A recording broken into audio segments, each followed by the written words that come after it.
Well, hello, folks. This is Joe Wesley, part of the Joe and Lizzy Blog Fest, you might say, or Vlog Fest. What we talk about is the concept of mindfulness. And I just began a few moments ago, folks. It's ironic. I'm just saying the topic for today is stress, and so I'm laughing because here we are at the last minute grasping at this to get on. How stressful can that be? Oh, it's And all good. for those who are new to us, thank you for joining. And what the purpose of this is, I'm Joe Wesley, and the beautiful lady is, what's your name again? Lizzy Gabor, the Very angel's good. angel. There we go. Fair enough. Basically, what we're talking about here, or debating or putting back and forth, I'm a left brain kind of guy. Give me the facts, give me the path, and I'm going to make it happen. Lizzy is more of a right brain persona, to put it mildly. This holistic thing of mindfulness and wellfulness and good being. And by the way, you can look at her criteria on the YouTube version of this. And I don't get what she's talking about. That somehow it's going to make me a better person, allow me to be more successful, and be healthier all at the same time. So I won't call it snake oil, but certainly it's an intriguing concept I've not yet acclimated to. And we're doing this spontaneously. Thank you for joining us, by the way. You can see us through Facebook, Zoom, or YouTube. Remember to sign in to Google or YouTube to leave comments in either section. Please feel free to do that. I need your help a lot. We don't rehearse. We share topics. We have a sense of what we're going to talk about. And so the topic today is stress. And I'm laughing because I had trouble signing in. And basically, we start a few moments before to just kind of shake things down. And so Lizzy pops in at the last minute. And clearly the messaging is that life goes on and we make use of it of sorts. Now, my bias here is that when I think of mindfulness and wellness, I think of candles in the background and white curtains and the chimes blowing in the wind. And it's kind of a la la land of stress free, pain free, worry free. But Liz says stress is not necessarily bad. So, at least if I'm hearing it correctly, could you share that with me, the concept? Yeah, absolutely. Stress is definitely not necessarily bad all the time. When you think about like getting excited for, a date or a big game or, a test, it's like actually can be a good thing. It gets you pumped up, it gets you excited, and it actually can help you perform better.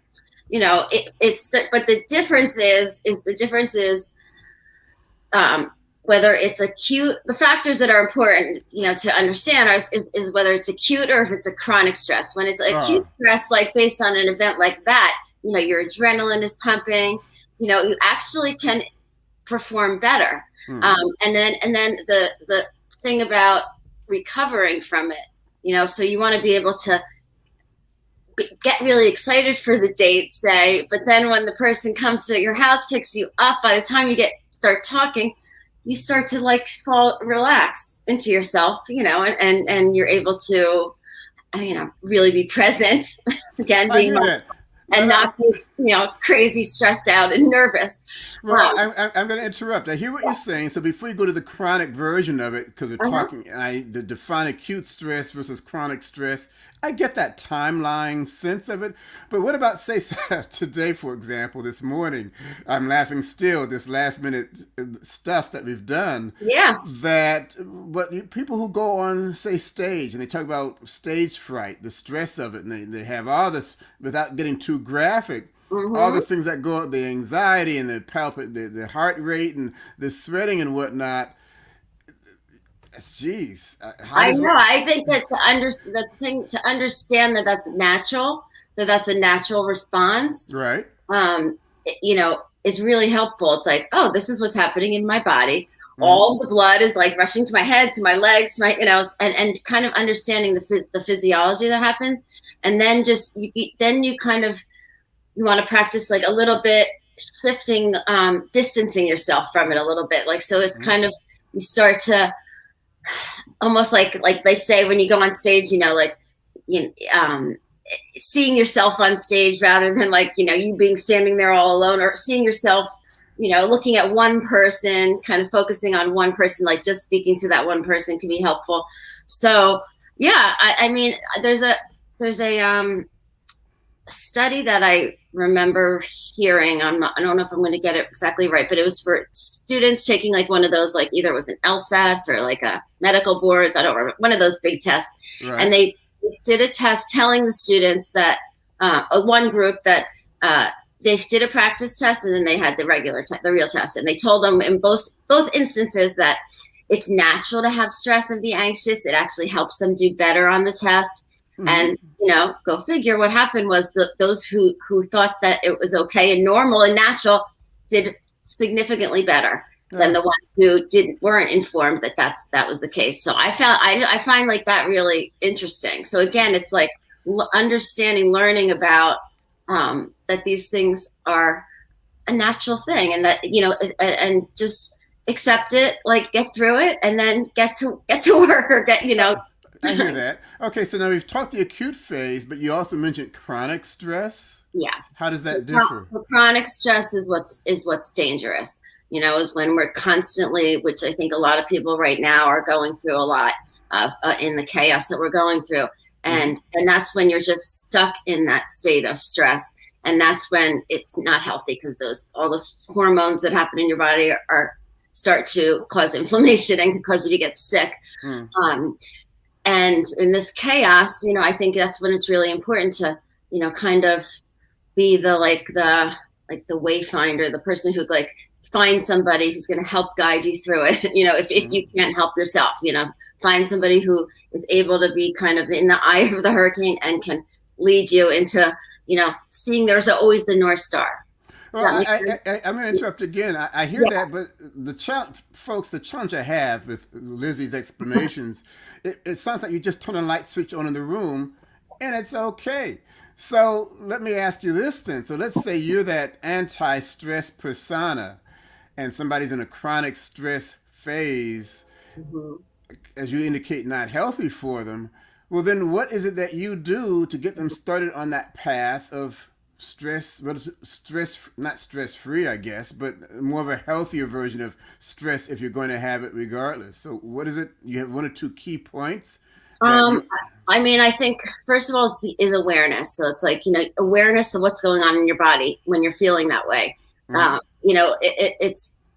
It helps you to like get a handle on it more when you kind of know what's happening. Like, why do I feel tingly, and why am I sweating? Why am I having these physiological responses? So first it's like awareness, and then accept it. Just accept that this is how you feel. It's okay. This is how you feel. You have, let's also talk about the reasons, and are they true? What you're afraid of, because the thing is, when, and then, grounding yourself. I always share grounding practices. Like, let's just put our feet on the floor, ground ourselves into the earth, or go stand outside in nature for a minute, ground yourself. And what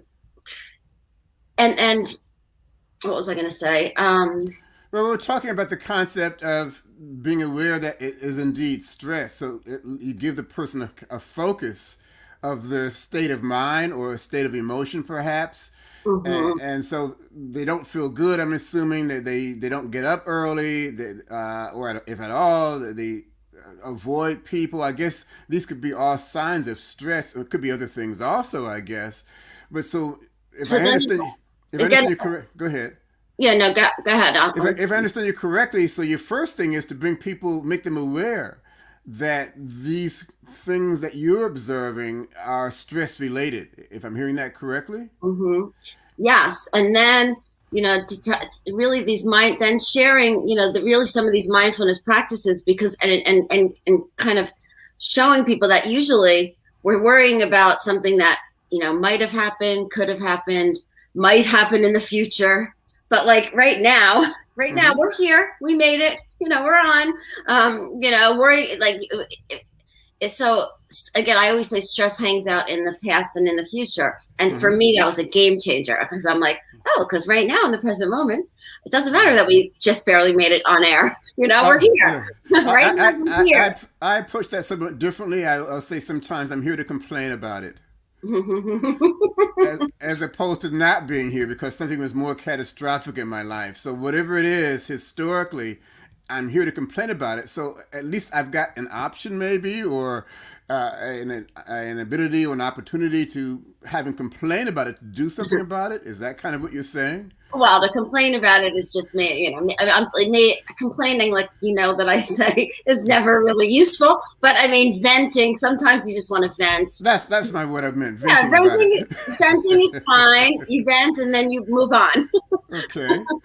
It's when we get stuck in the venting and then we're reliving it and reliving it and reliving it. And then that's where the chronic stress, can be a problem. And I think that it's like an epidemic right now. Okay. I think the next epidemic after the pandemic is Mm. really going to be related to stress and mental health issues because of the chronic stress. Because Okay. it just does, it causes this deterioration in your psychology and in your body. Okay.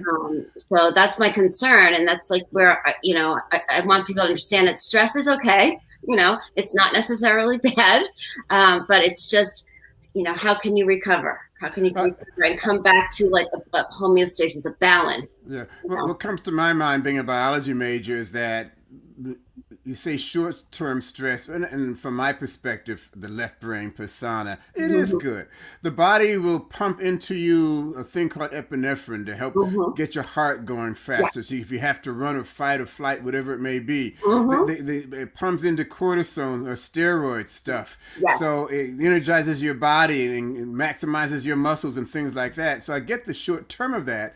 But to Mm-hmm. me, it's like eating my favorite donut, glazed donut of sorts. I love it. I rephrase that. I will not buy donuts by the 6-pack or by the 3-pack because I'm convinced the moment I walk in the house, if I don't eat them now, every one they'll be stale in 36 minutes.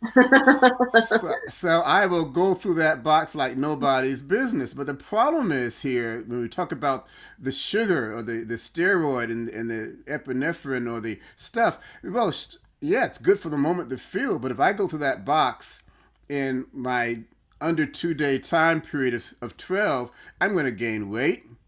Okay, it may bloat my stomach. So too much of these steroids and Yeah. too much of this stimulant, the epinephrine, will wear your body down. It makes you fatter. It just does a lot of bad things for you. So if I Yeah. understand correctly what you're saying, short-term stress, yeah, let's get that donut and that water and go run the 10-yard marathon. That's about what I'm good for, 10-yard marathon.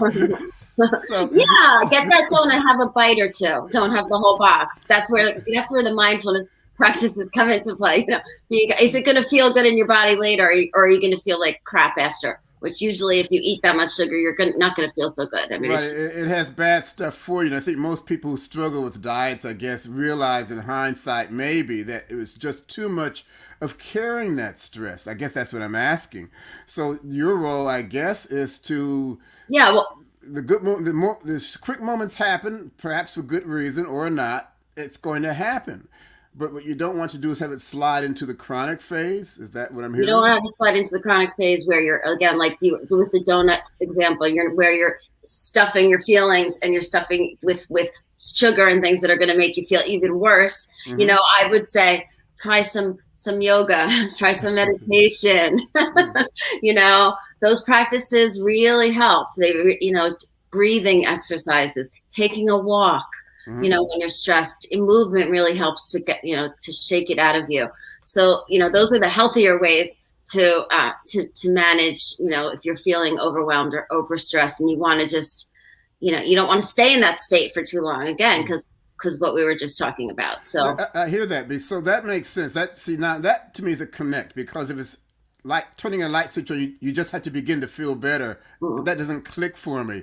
But when you talk about substituting, I guess, positive action in mhm. exchange for those stressful indicators, without getting too technical, that is what allows you to walk away from your stress moment as a practice. Besides, exercise, I hear, is good for you. It is from a biological perspective. So, and I get that. Or Yeah.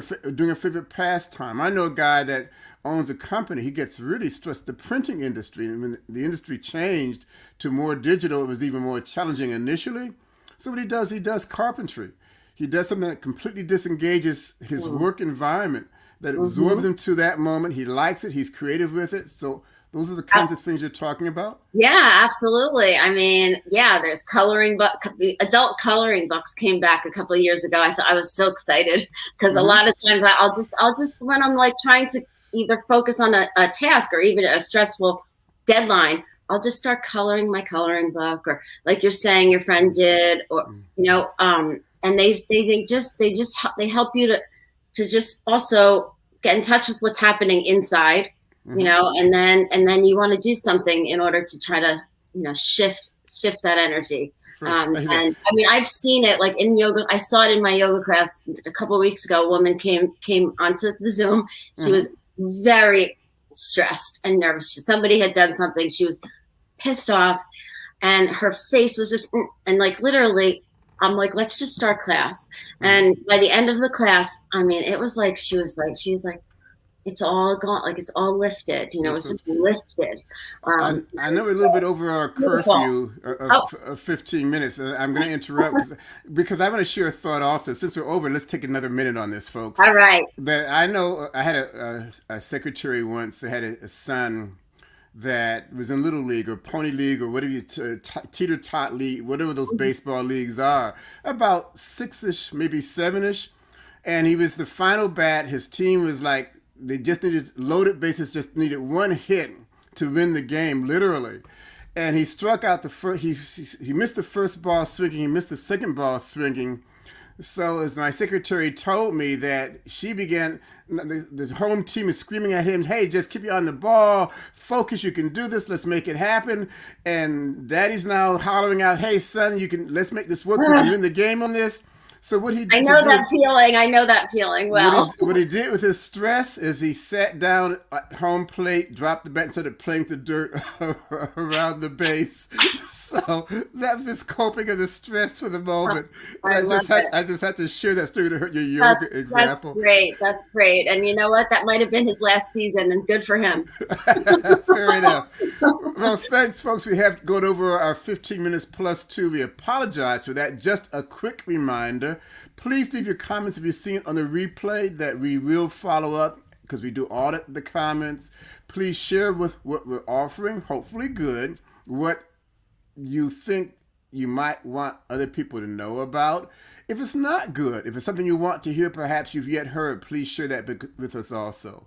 Yeah. So I say on the behalf of Joe, thank you for coming. Goodbye. Thank you so much. Definitely connect, converse with us, confront us. All of it is all good. We welcome it all. Folks, I need help because she's good and she just keeps skirting around me here. So we're gonna end now, folks. Have a good day.